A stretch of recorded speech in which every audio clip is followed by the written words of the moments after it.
하나님께서 오늘 우리에게 주신 말씀은 베드로후서 3장 8절에서 13절까지의 말씀입니다. 한 절씩 교독하겠습니다. 사랑하는 자들아, 주께는 하루가 천년 같고 천년이 하루 같다는 이 한 가지를 잊지 말라. 주의 약속은 어떤 이들이 더디다고 생각하는 것 같이 더딘 것이 아니라 오직 주께서는 너희를 대하여 오래 참으사 아무도 멸망하지 아니하고 다 회개하기에 이르기를 원하시느니라.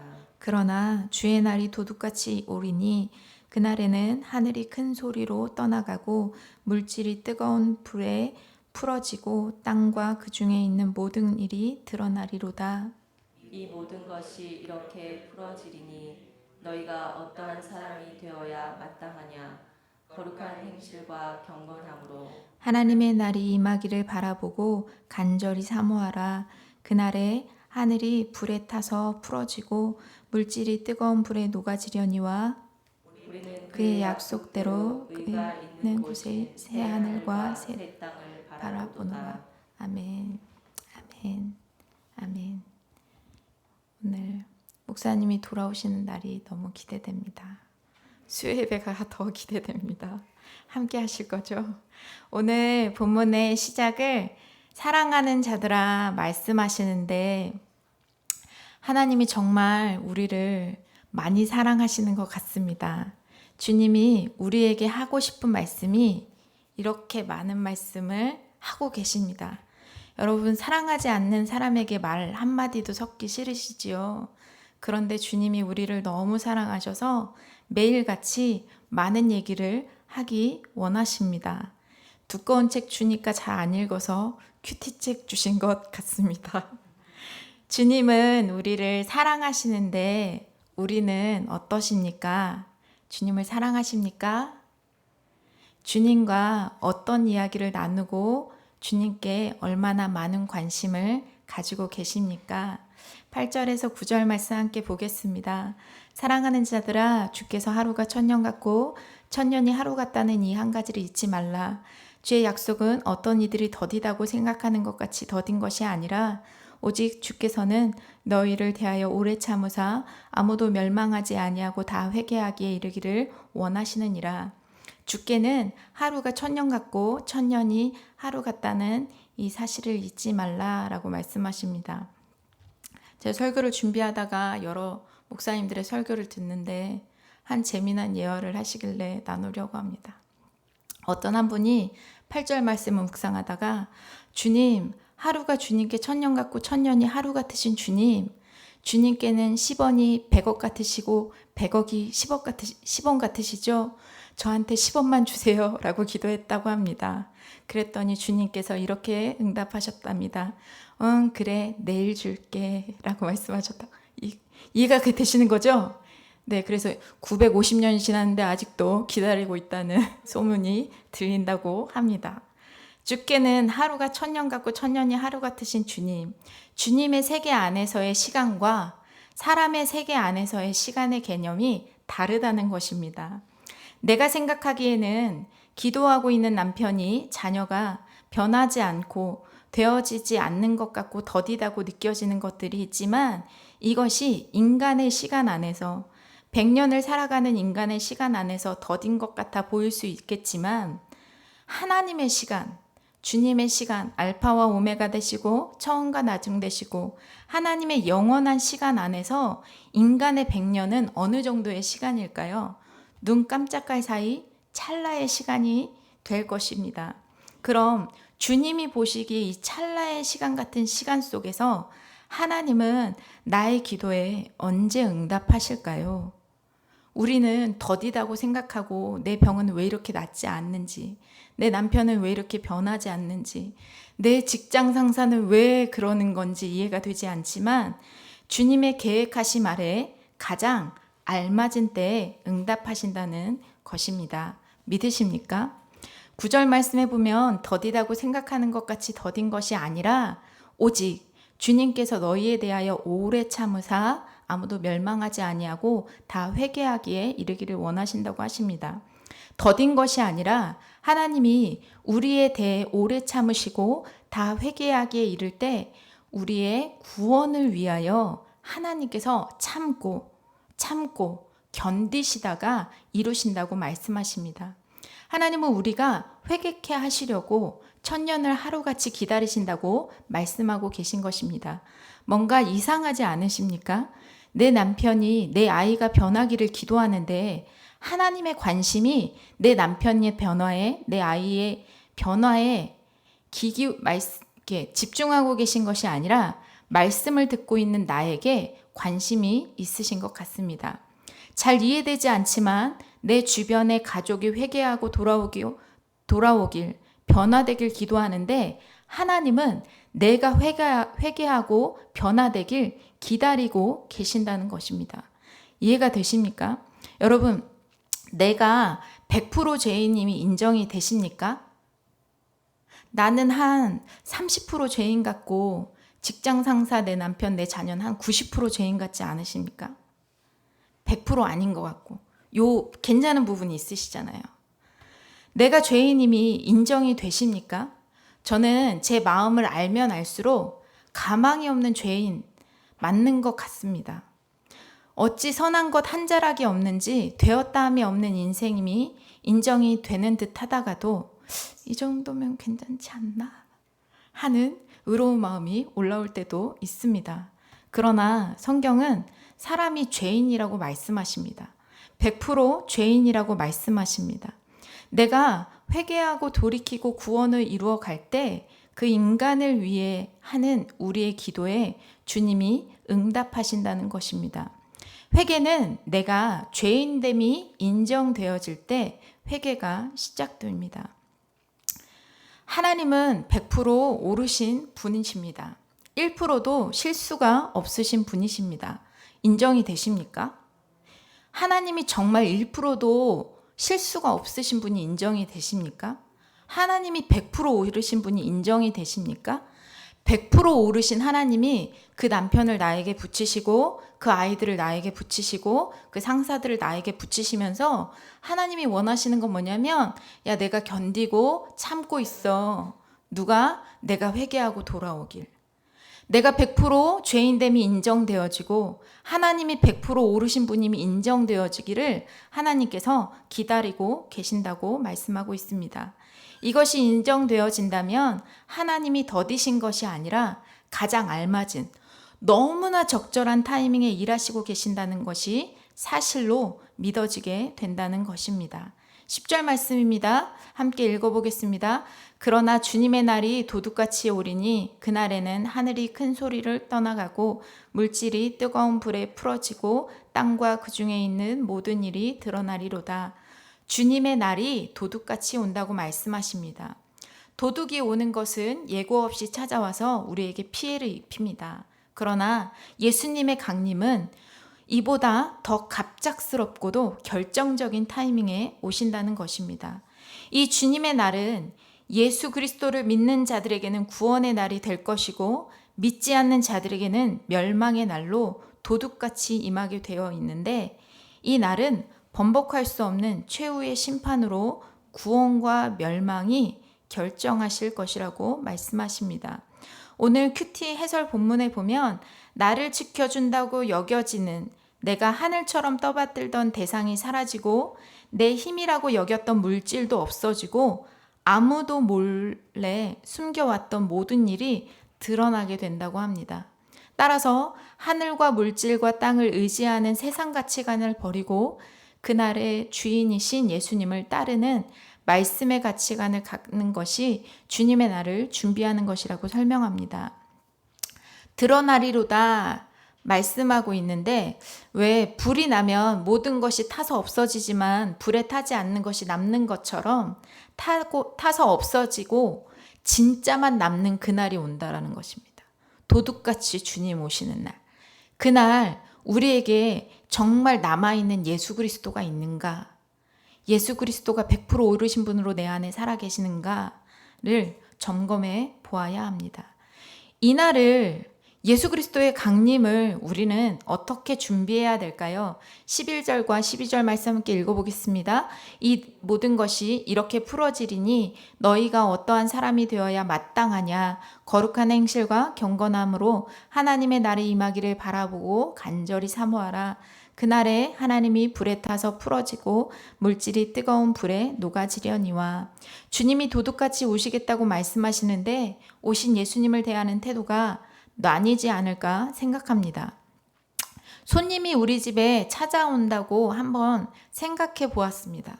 갑자기 손님이 오시는데 그 손님이 누군지에 따라서 우리의 반응이 굉장히 달라지겠지요.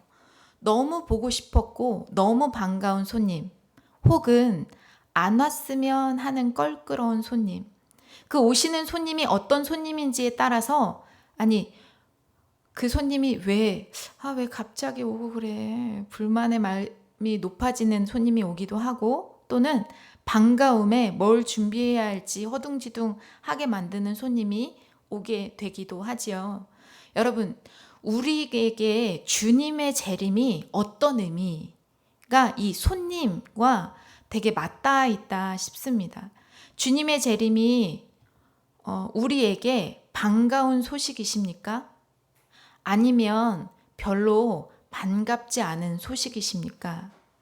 아니면 혹시 재림을 인식조차 하지 못한 채 그냥 하루를 살아가고 계시지는 않으십니까? 예수 그리스도의 재림을 나는 어떻게 생각하고 계십니까? 주님이 12절 말씀에 보면 하나님의 날에 임하기를 바라보고 간절히 사모하라 말씀하십니다. 주님이 오심을 간절히 사모하라고 말씀하십니다. 띵동 벨이 울릴 때 택배가 왔나?가 아니라 주님이 오셨나? 라는 간절함으로 하나님이 사모하라 말씀하십니다.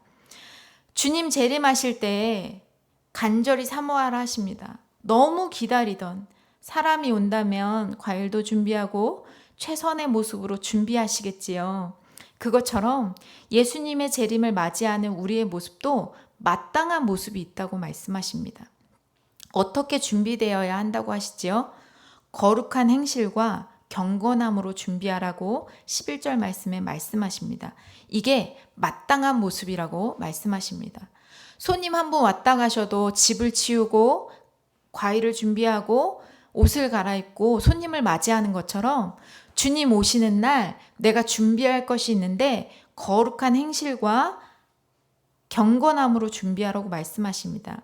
여기에서 거룩은 많이 들어보셨겠지요. 거룩은 분리된, 성별된, 세상으로부터 분리된 자들, 부르심을 입은 자들이라는 뜻을 가지고 있는데요. 성령 안에서 모든 행실이 있어서 거룩한 자가 되어야 한다는 말씀입니다. 그리스도인은 예수 그리스도로 말미암아 하나님이 기뻐 받으실 신령한 제사를 드릴 거룩한 제사장이 되어야 한다는 말씀입니다. 경건은 무엇입니까? 그리스도를 믿는 믿음에 근거하여서 하나님을 경외하며 그리스도의 재림을 소망하며 인내의 삶을 사는 사람, 이것이 말세에 살아가는 그리스도의 모습이라고 말씀하고 계십니다. 그런 사람들의 시선은 어디에 있을까요? 우리 13절 말씀 함께 읽어보겠습니다. 우리는 그의 약속대로 의가 있는 곳인 새 하늘과 새 땅을 바라보도다. 우리는 예수님의 재림을 사모함으로 새 하늘과 새 땅을 바라보며 살아가야 한다고 말씀하시는 것입니다. 여러분, 어제 우리의 삶을 한번 돌아볼까요? 가장 가까운. 어제 어디를 바라보고 사셨습니까? 자녀들, 남편, 직장, 상사, 어떤 문제? 아니면 새하늘과 새 땅 주님의 임재하심을 바라보며 주님이 오셨지, 주님이 내일 오실 것처럼 다시 오신다고 하셨지, 주님이 성령으로 우리의 삶에 함께 하신다고 말씀하셨지, 말씀 붙잡고 사셨습니까? 저는 그리스도인으로 한 명의 사역자로 무언가를 이루어야 하는 것 아닌가? 업적에 대한 마음들이 있었습니다. 그래서 큐티하자고 전화했는데 전화 안 받는 아이들 때문에 실망감이 찾아오고, 말씀을 묵상하면서 깨달아지지 않는 말씀 때문에 너무 답답하기도 하고 참 어렵다. 이라는 마음들이 많이 있었던 것 같습니다. 오늘 말씀에서 우리에게 그런데 오늘 말씀에서 우리에게 무엇을 남기고 이루라고 말씀하시는 것처럼 느껴지지 않고 내가 주님의 성품에 참여하는 삶을 살아라 라고 말씀하시는 것 같았습니다. 주님의 재림을 사모하며 살아가는 것, 내 시선을 이 땅이 아닌 주님의 오심을 시선을 두는 것, 마음을 두고 사모하는 것, 그렇게 사는 것에 대해서 주님이 나를 초대하고 계시는 말씀처럼 읽혀졌습니다. 무엇을 이루고 싶으십니까? 어떤 걸 더 하고 싶으십니까? 무엇을 더 가지고 싶으십니까? 오늘 말씀은 하나님의 날, 주님의 강림을 간절히 사모함으로 거룩한 행실과 경건함으로 살아내라고 말씀하십니다. 내 남편, 내 자녀, 내 아내가 주님께 돌아오기를 구원을 이루기를 소망합니다. 그러나 그 전에 오늘 말씀은 내가 먼저 회개하고 돌아와서 거룩하고 경건한 삶을 살아내라고 말씀하십니다. 오늘 회개하는 한 영혼을 기다리시며 오래 참고 기다리시는 주님의 뜻을 이루어드리는 한 사람이, 한 가정이, 나와 우리 가정이, 우리 교회가 되기를 소망합니다. 내 결단으로 이것이 되어진다면 주님이 오실 필요가 없으셨겠지요. 오늘도 십자가 예수 그리스도 잘 의지하시면서 함께 이 말씀을 이루어가길 소망합니다. 오늘 묵상 간증 한번 함께 나눠보겠습니다. 네, 읽어주시겠어요? 더디지만 맥락 있는 인생. 주의 약속이 때론 저에게만 더딘 것 같이 느껴집니다. 31살에 예수님을 믿게 된 제게는 아직 안 믿는 아버지와 첫째 동생의 구원이 너무 더딥니다. 실패해서 다시는 돌아가지 못할 것 같은 일의 회복도 더디고 몇 년 전에 걸린 갑상샘 항진증의 치료 또한 더딥니다. 성격이 급한 저는 하나님이 참 더디게만 느껴집니다. 그런데 오늘 하나님의 하루에 제가 예수님을 믿은 18년의 세월을 넣어보다가 하나님은 분명 맥락이 있어 내 인생을 이렇게 인도하고 계시지 않을까라는 생각이 들었습니다. 저는 예수님을 믿고도 오랫동안 담배와 술 중독에서 벗어나지 못했습니다. 즐거움을 주는 관계에도 중독되어 분별 없이 사람을 만나다 보니 시간도 정리가 안 되고 관계에 끌려다니며 살았습니다.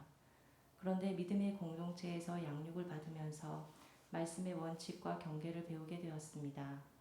40이 넘었지만 이뤄놓은 것 없이 가장 가난할 때 주의 날이 도둑같이 임하여 신결혼을 하였습니다. 기어이 영화감독이라는 예전의 직업으로 돌아가고 싶어 직장 생활을 안 했는데 결혼을 해야 하니 적은 월급이지만 꾸준히 일하게 되었습니다. 결혼하고 나서는 모든 일에 예배와 가정을 최우선으로 삼게 되었습니다. 세상이 좋아 관계도 술도 못 끊으니 하나님이 갑상샘 항진증으로 자연스레 무질서한 관계와 술을 끊게 해주셨습니다. 나 혼자의 결정으로 승승장구해 그 영광을 홀로 다 취하고 싶었는데 나의 결정으로 반복해서 실패하니 이제는 어려운 일이 생기면 하나님과 공동체부터 생각납니다. 예수를 처음 믿은 18년 전에는 생각할 수 없었던 것들을 이렇게 하나씩 배우고 있습니다. 때론 억울하게 감옥에 갇힌 것 같지만 갇혔으니 옴짝달싹 못해 하나님이 허락하신 환경에서 날마다 주신 만큼 살아가게 된 것이 주님의 가장 선한 응답임을 믿습니다. 가족의 구원도 일의 회복도 병의 치유도 더딘 듯 보이지만 사실 하나님은 저의 거룩을 위해 가장 바쁘게 일하고 계십니다.